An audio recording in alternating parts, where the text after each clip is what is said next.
all contact with those ballots. There's no mechanism of verifying. A digital election would give me a serial number by which I could track my ballots. So I'm saying that if you look at the threshold in the Constitution, we must work towards a digital election and move away from these paper elections, which allow human interference without sometimes leaving footprints.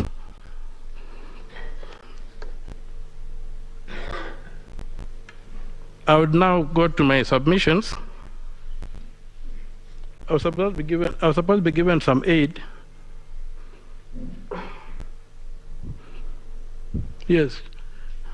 Where the... If the time could stop running, we had supplied the electronic instruments to the court.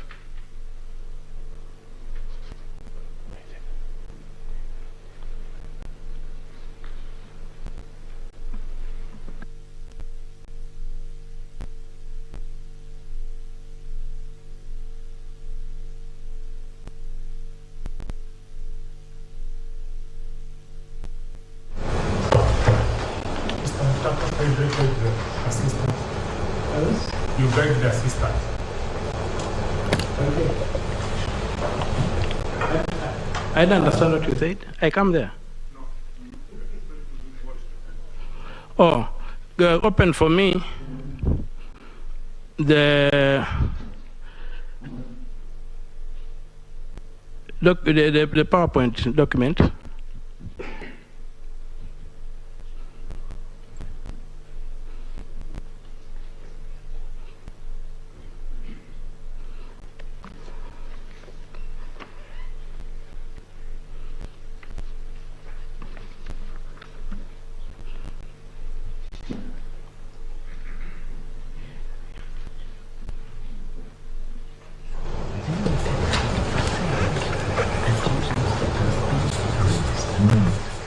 Go to the next slide.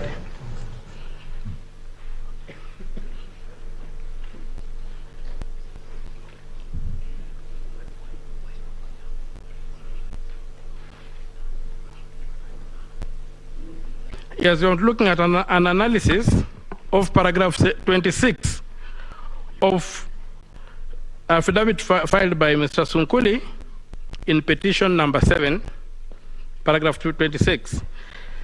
And you can see that he's giving us, he gives data of how the KIMS kits transmitted on 9th August at 17 hours at the close of polls. He gives that figure. On 9th August at 20:45 hours, about some 3 hours and 45 minutes, he gives his figure of 13 million.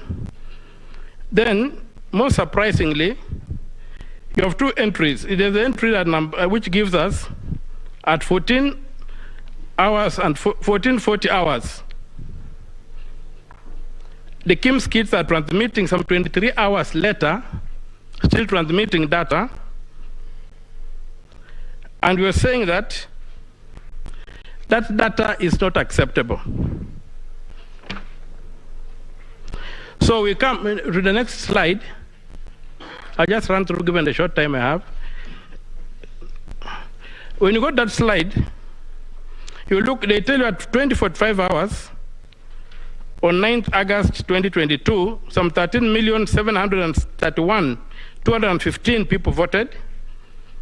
Polling turnout recorded on 10th August is 14,239,862 ballots. And on the 10th, that is the day after the voting, and we know that it's only elders where elections are taking place. Now, when you analyze that data, you find that 508,647 ballots are added on the 10th. And you saw Land Council Willis show that the audit of the register had almost the same number of ghost voters. So you can see from that data that they present, Mr. Sunguli presents, you are able to isolate 508,647 ghost cast votes, which are more than the